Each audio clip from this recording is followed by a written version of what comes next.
Show.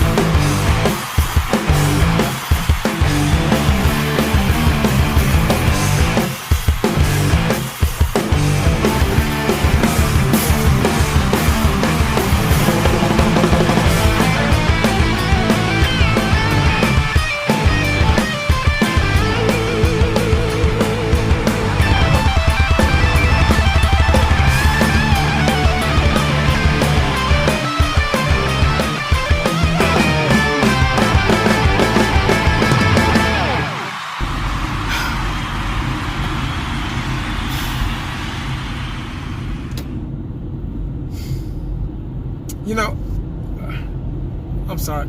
Wednesday, 3 down, 2 to go. Guys, you know, I wasn't going to even make a video today. I promise you I wasn't. Until I heard what I just heard. Y'all wouldn't believe what I just heard from the local radio, sports radio stations here in the DFW Metroplex. Now, I told y'all, I warned y'all how ignorant they could be, how ignorant they can get. But this one takes the cake.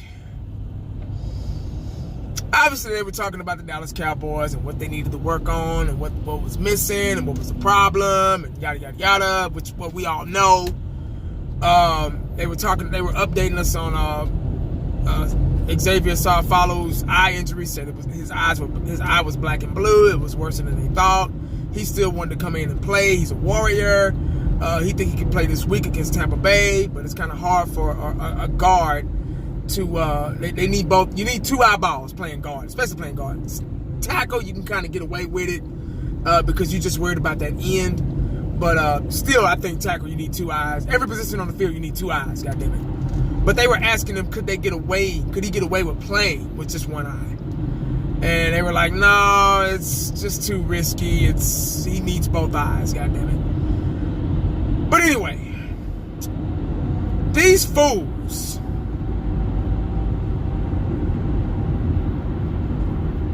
slipped up and said that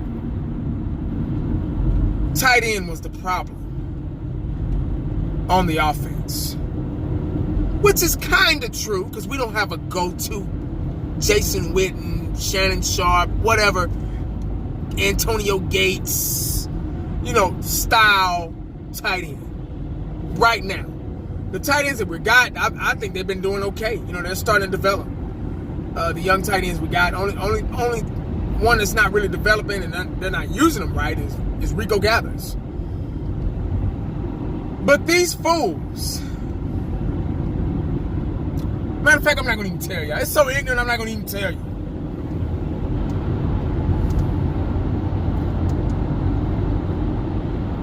Damn sense.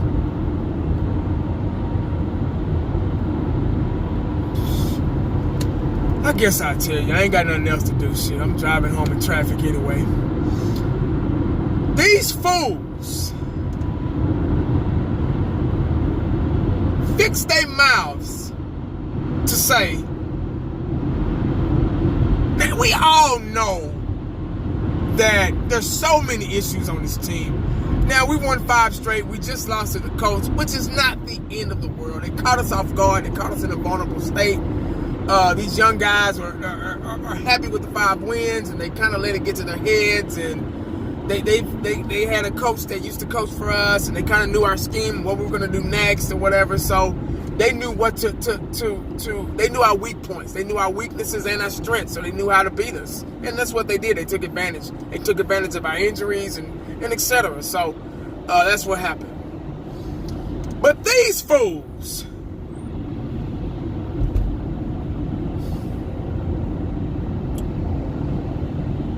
they were talking about the tight end situation.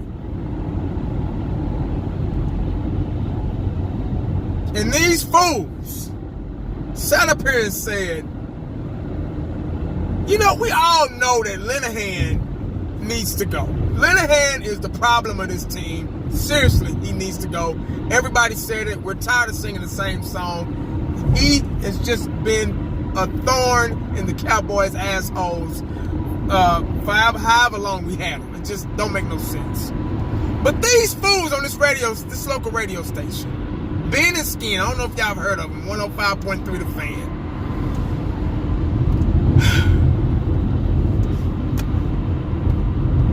These idiots said that we need to sign back Jason Witten.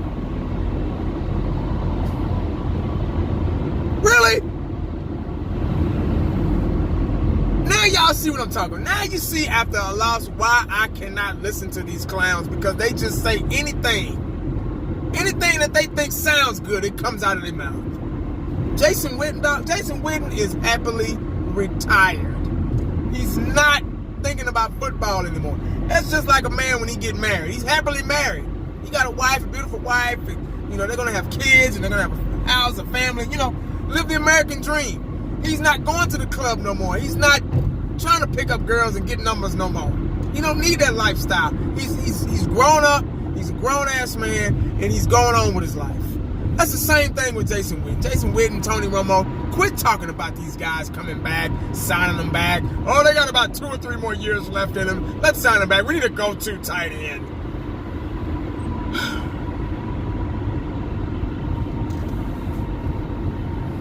Come on now. Now y'all see what I'm talking about. That's why I couldn't listen to these fools especially after a loss. I can barely listen to them after a win. But see, when we lose, see what happens? It gets crazy here, man. It get crazy.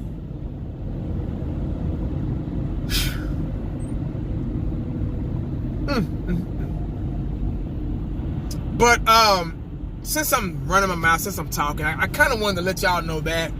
But I was kind of thinking as well about the Dallas Cowboys. They need to be, these young guys, these young players, Dallas Cowboys teams with all these mistakes and everything. We can't go into the playoffs with mistakes. You can't take mistakes with you. You get what I'm saying?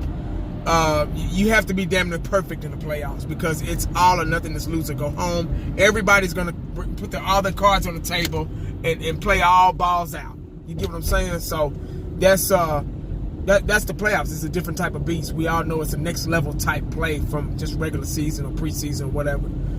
Just like you got the preseason, and you're going half speed. Nobody wants to get hurt, injured out for the season. And you got the regular season where the first 4 or 5, maybe 6 games, teams are trying to find themselves, and you really can't count those games, because that's trying to find yourself is really serious in the NFL, and a lot of teams don't know where and who they are. It's still premature. You get what I'm saying? So then you got the middle of the season and the end of the season, and teams start figuring out, oh, okay, we're going to the playoffs, and we don't have to play that hard. Or teams say, oh, we need the wild card spot. We got to win every game.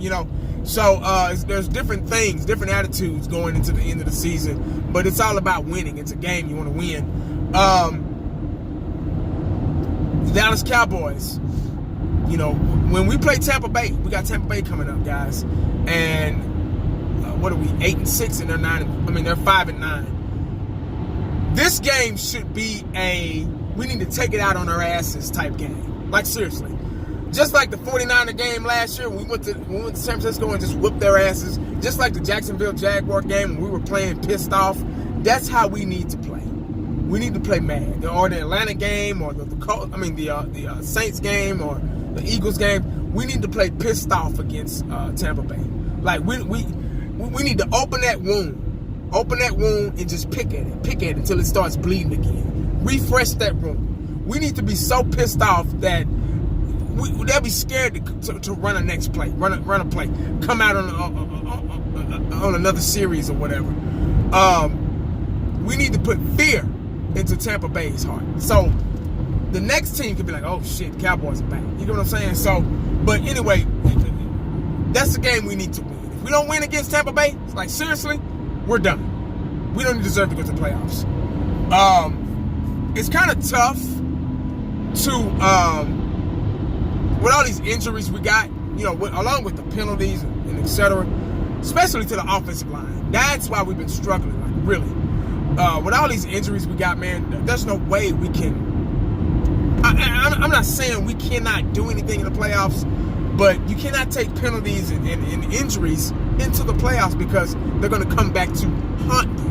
I'm just being realistic. I'm not saying we're going to go and lose. We're going to be one and done or whatever. Hell, I don't even know if we're going to the playoffs. But because we got to win these last two, because Philly could win their last two, so it's still kind of up in the air to me. It's not dead until I see it laying there dead. You get me? There's always that chance, especially when things are this close. I think penalties and injuries are really going to haunt us, if we go into the playoffs. So that's something that we kind of need to think about as Cowboy fans, especially the Cowboy players, Cowboys organization. They need to think about that. So we really need to figure out how to win these last two games with injuries and really how to practice on not getting penalties. Keep our head in the game, stay focused. Don't give away stupid, because penalties, you can have a 40-yard run by Zeke and somebody can be holding it. It could come right back. You get what I'm saying? So it's a drive killer, and that's something that you don't want. And I know I've been kind of mouthing off and saying the same things over and over these past couple of videos, but these are just things that I kind of bumped into and ran into today. I just wanted to kind of talk to y'all about. But that's all I got, guys, man. I don't really have anything else. I wasn't supposed to make a video today. I just wanted to, at least let y'all know about the damn Jason Witten. We need to sign him back and all that stuff. Come on, guys. Stop it. You're going to mess up the rotation. Sean Lee is enough. We already got Sean Lee coming back and messing up things. So, because we got young, good, developing talent in there already, with the tackling Dutchman and Jalen Smith and Wilson and, and et cetera. So this defense is kind of starting to, well, not kind of, but I still think we got the best defense in the league. We were just kind of caught off guard last week. But the whole Jason Witten thing, stop it, guys. We don't need him. We don't need him, guys. We got two tight ends that are doing just fine. We just need to figure out how to move the chains with them. We need to figure out how to get them more involved. Especially when Michael Gallup isn't showing up, or Amari Cooper isn't showing up, or Hurd, or anybody else, or Zeke, or if they loading up the box and stopping Zeke. The tight ends and Cole Beasley, these guys need to be the X factor to move the chains and convert on third down. Seriously, all this holding the ball too long and waiting to get sacked and taking sacks and shit, can't do that going into the playoffs. See, the Colts beat us with a quick offense, quick high-powered offense, three-step drop, boom, they hit the receiver across the middle, hit the running backs coming out of the backfield. They knew exactly where to pick at the wound to make it start bleeding again for us. Damn, I said all that damn near in one breath. Ooh, I'm getting good, man. Shit. But anyway, guys, that's all I got, man. Make sure y'all stay cowboyed up and prayed up, because you never know what the day is going to bring you. Bring Jason Witten back, because we need him. Bring Tony Romo back. Really? These guys are old. They don't want to play anymore. God, this is what I got to deal with, guys. It's local radio stations, man. Shit. That's why I listen to my Christmas music, because I'm tired of this shit. Anyway, guys, holla back at your boy. I'm out.